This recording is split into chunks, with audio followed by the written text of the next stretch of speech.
This is your source for breaking news and what to make of it all. This is the Mike Gallagher Show. This is not about politics. It's about us, the USA.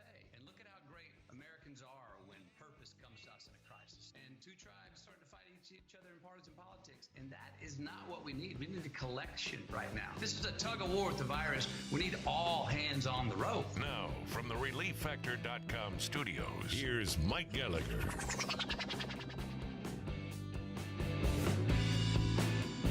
That's an interesting admission by the governor of New York. We all failed at making coronavirus projections. All of it was wrong, he said. I'm out of that business because we all failed at the projections. I don't even know where to begin with that. Does he mean that the failings included more death, despair, and misery or less? Certainly, I remember hearing we were going to have 60,000 deaths, and now we're nearing 100,000. I also heard that, we were going to be stuck in this thing with rising rates beyond where we are today. And there is continual decline around the nation of coronavirus infections, hospitalizations. You do realize that the hospitals essentially in America were never overrun. And that's what everybody was so worried about, fixated. And now you got to look at what life looks like going forward. And I don't know what it looks like. Riddle me this, Batman. If you were a radio host, would you go to an arena with thousands of people in August for the Republican National Convention? That's a very real question that we're having to ask ourselves here at Team Gallagher. I've been to every convention for the last, what's it been, Eric, 20 years, 25 years? I mean, and I was going to conventions for a decade before I went national in 1998, was it? Gosh, I lose track of the time. I have been blessed and lucky enough to have a national radio show since 1998. And I never come to work with I never lose that sense of gratitude and wonderment that I've gotten to be on this journey, in many cases with many of you. I wonder how many people have been listening to me since 1998. Man, I know a lot of people listening to me back before then and back in the day in upstate New York and in upstate South Carolina and Ohio. Would you go to the convention? President, of course, is calling out the governor of North Carolina, saying, you don't give us a green light, we'll go somewhere else. So what does that look like? I had a party official tell me over the weekend, it's virtually impossible to change locations now. But I couldn't help think, if it's between not having a Republican convention or trying to move it, isn't it better to move it? The president tweeted, I love the great state of North Carolina so much so that I insisted on having the Republican National Convention in Charlotte at the end of August. Unfortunately, Democrat Governor Roy Cooper is still in shutdown mood and unable to guarantee that by August we will be allowed full attendance in the arena. The president said Republicans must be immediately given an answer by the governor as to whether or not the space will be allowed to be fully occupied.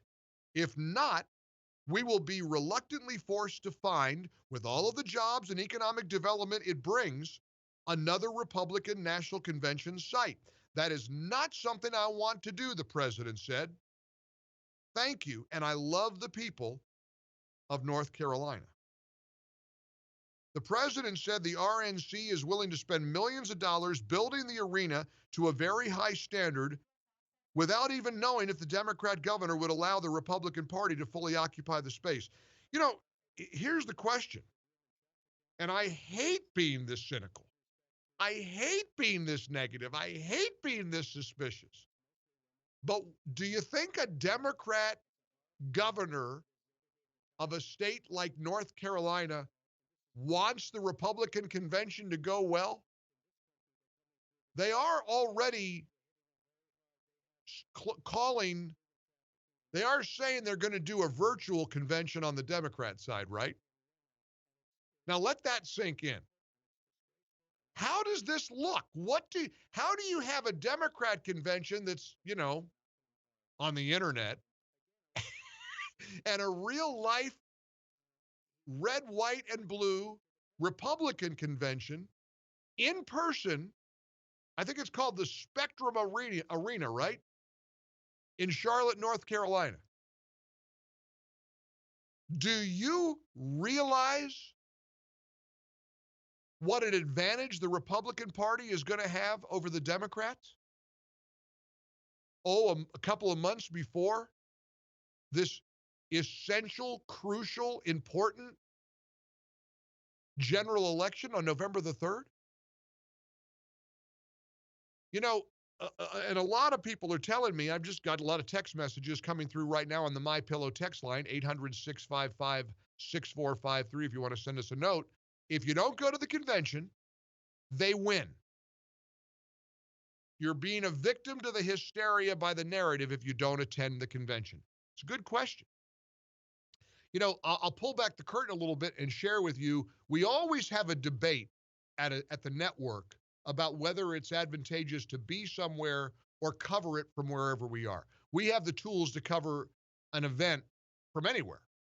I mean, our home base, we can be right here and cover a convention every bit it's a little bit of smoke and mirrors, it's a little bells and whistles, it's the sizzle of being there. And again, I've gone to every single political, or certainly Republican convention in the last 25, 30 years. I know my way around a convention hall. Is it different this year? Let's dive into this for a few minutes. What do you make of the president's threat to move the Republican National Convention out of North Carolina? What do you think that does to the entire Republican Party, to the citizens, to the residents of North Carolina? For all of us who are going to be glued to the political process, as we are anyway, what do you make of it all? Is the president's threat justified? On the other hand, how does the Republican Party try to plan a convention when they don't really know there's even going to be one? 1-800-655-MIKE. We ought to bring Tom Tradup into this conversation because he's the guy at the network at Salem who is tasked with organizing all the logistics, handling all the lodging, the transportation. And Tom is about 2 steps away from having a total full-blown meltdown over what he's having to go through in planning for a convention that may not even be there.